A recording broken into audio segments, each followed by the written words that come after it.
Welcome to another episode of Crypto Riot, the show that takes the magic and mystery out of cryptocurrencies and amateur investing. I'm your host, David Hay, and in today's episode, I'm going to talk about two more cryptocurrencies that have a very similar value proposition to Binance. If you're familiar with the video I made yesterday, you'll know that I talked all about Binance and how it's absolutely dominated the cryptocurrency exchange market, going from only a few 100,000 users a couple months ago to over 3 million users today. Well, there are a few other exchanges that operate in a very similar manner and have an almost identical business model. So in this episode of Crypto Riot, I'm going to go into detail about what KuCoin shares are and what KOS is. So stay tuned, we'll be right back.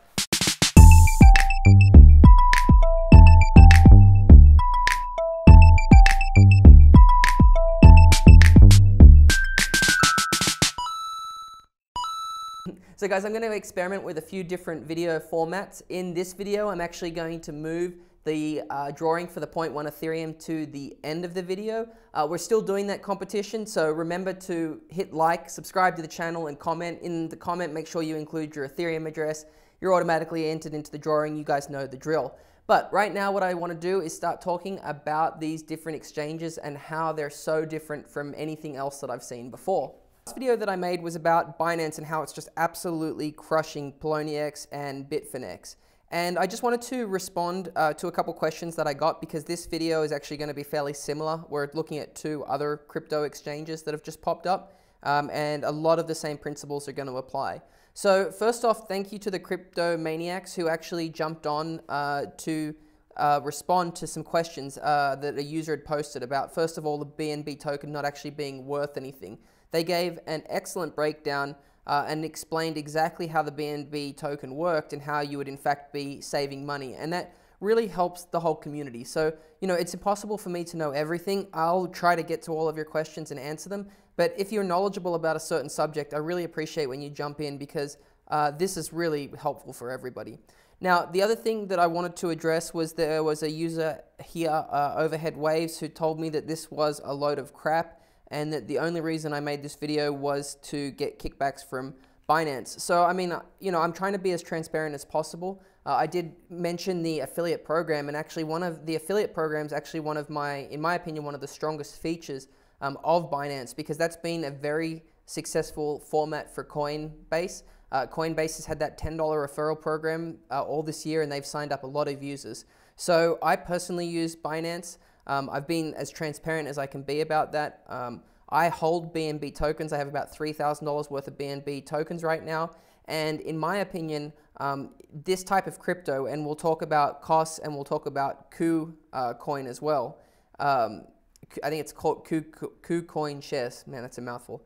But in my opinion, these cryptocurrencies are very similar to owning a stock. Because what happens in a traditional stock is that, let's just say that you own Apple, and Apple makes a ton of money. You get a dividend on that stock. And so this would be a little bit harder to administer in a cryptocurrency market. Not impossible, because it's what KOS is doing. But it makes a lot more sense for me if you're going to have a crypto business model, that if you want to give customers back some of the money that you're making, an excellent way to do this is by just buying back your own stock. So Binance, as it's making profits, goes back and it actually is buying on another half, basically half of the market cap back over the next 5 years. So as they make money, they're going to use some of that money to go back and buy BNB tokens. That's obviously going to reduce the overall supply. If you reduce the overall supply, that should raise the price. So in my opinion, this is really cool. So before we get into that, I just wanted to point out that yesterday, the largest exchange is still BitHub because the South Koreans are crazy for crypto, but now the number two exchange is actually Binance. So in just a few months, Binance has gone from nothing into a $4 billion a day exchange, and you'll see as well that an interesting change that Ripple is now actually the top trading pair for nearly all of the exchanges, with Bitfinex coming in third. You have to go all the way down to number 4 before you get to the American exchanges. So what's interesting for me is that this ambiguity in the tax law is really creating this perfect storm for Chinese exchanges to basically come up and take a huge market share. And right now, KuCoin shares are sitting at 70 the 77th largest crypto in the market. They're trading at $2.69. And if you go to their website, you'll see it's really similar to Binance's website. In fact, it really looks like they've almost copied Binance in their promotions and what they've done.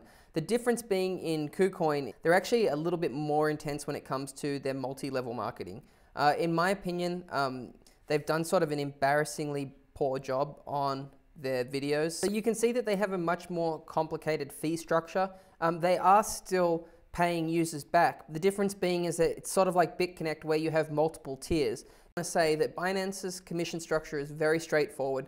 The referrer gets half of the fees, and then they get paid in whatever crypto. This is obviously a little bit more complicated. You go to the website, and one thing that I don't like about Binance and I don't like about KuCoin is that they make it look almost like a casino. You know, these Lamborghini giveaways and this special crap, in my opinion, isn't great. They've got the KuCoin EOY Carnival. It definitely reminds me of a casino. In Binance, they did the same thing here, you know, race for a Lamborghini, trade for a Lamborghini. In my opinion, I wish these exchanges would just be really good, solid rock star exchanges. So if I was on these sites and they were more like TD Ameritrade, I think that that would give me a lot more confidence. So KuCoin works in a very similar philosophy. They also supposedly had the same coin burn program. So as this company was making money, they were actually going to go back into the market, buy their own coins and burn them, which is one of my favorite features about Binance. But then when I was doing a review and I was looking at some other videos, this guy actually did an awesome breakdown of exactly why KuCoin's basically buyback program is more of just a buzzword than something that actually has real value. So basically this video goes through a lot of calculations, but it says for every $1 million of trading volume, only $2 of that goes back to actually buying the crypto to be burned. So this is a lot different from Binance.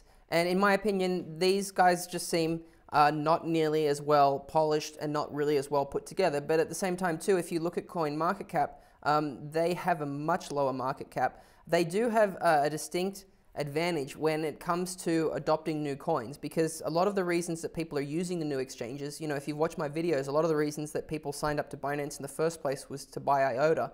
And the reason they wanted to buy IOTA was because you used to be able to buy it on Bitfinex, and then they kicked off all of the US users. So KuCoin has that same advantage in that it's a Chinese exchange. It can quickly list its own coins. It can quickly come up with its own best practices.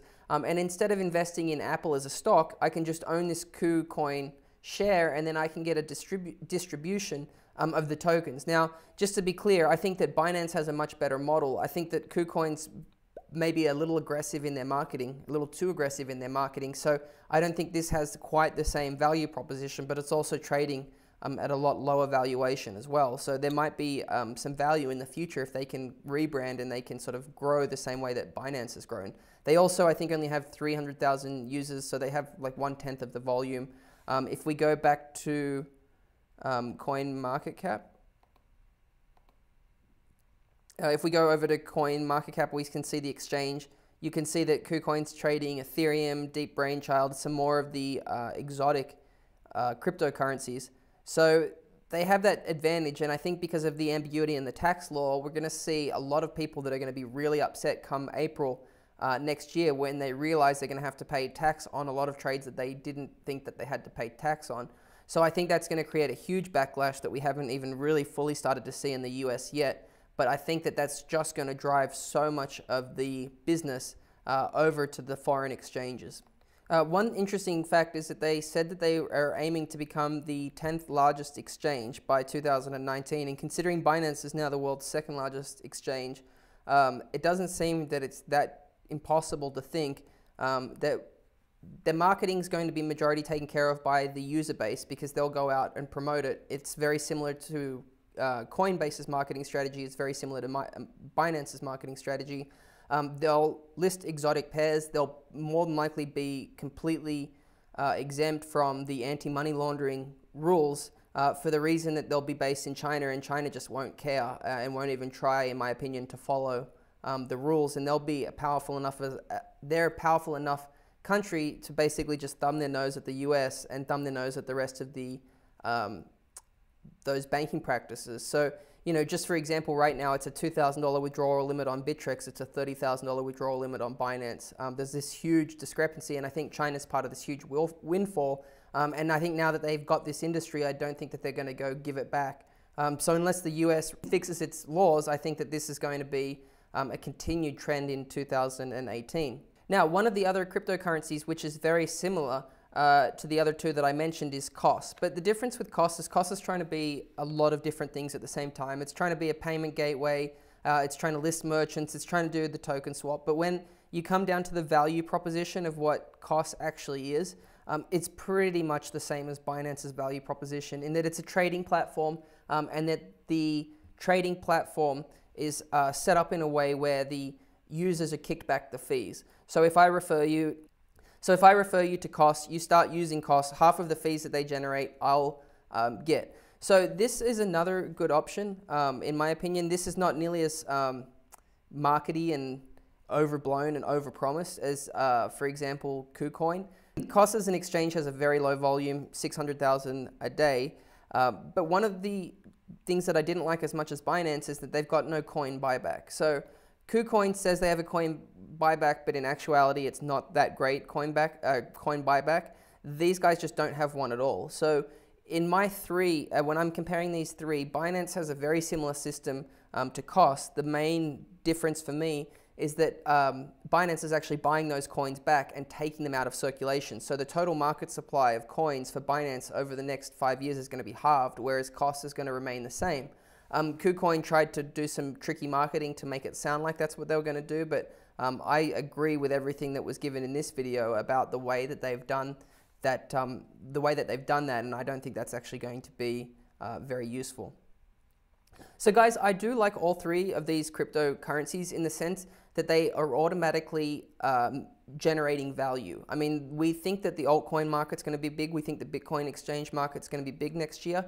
These guys are all in the perfect position as far as just being able to be outside of the US and be in China, as far as also being able to quickly add new trading pairs. So if, for example, Coinbase isn't accepting new users, then they're backlogged and they're just not able to handle the volume.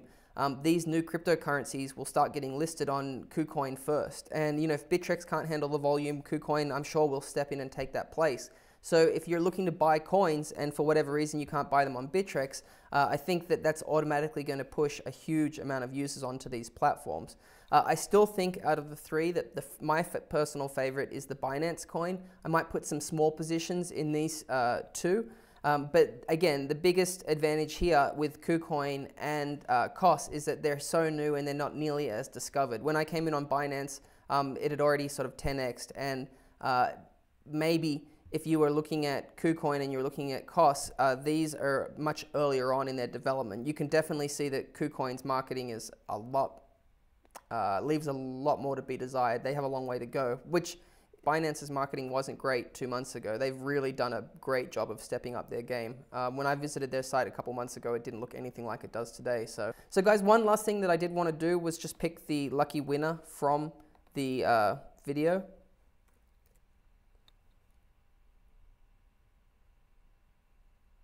All right, congratulations, Daniel Murphy. Interesting use case for Binance Coin. Definitely something I'm going to consider investing into moving forward. I use Binance as well and have been pretty happy with the platform. Although it's been pretty annoying that I can't withdraw my IOTA. I agree. I've had a huge amount of problems withdrawing IOTA. That didn't actually matter which exchange. I did lose 50 IOTA when I was doing a live video about actually setting up the wallet. So yeah, I'm with you there. I wish IOTA had a better transfer mechanism. That doesn't seem to be unique to Binance either. I've had that problem. Before. Daniel, thank you for including your Ethereum address. You've got it here. So as soon as I finish making that video, I'll transfer that 0.1 Ethereum to you. Guys, all you need to do for your chance to win 0.1 Ethereum is hit that subscribe button.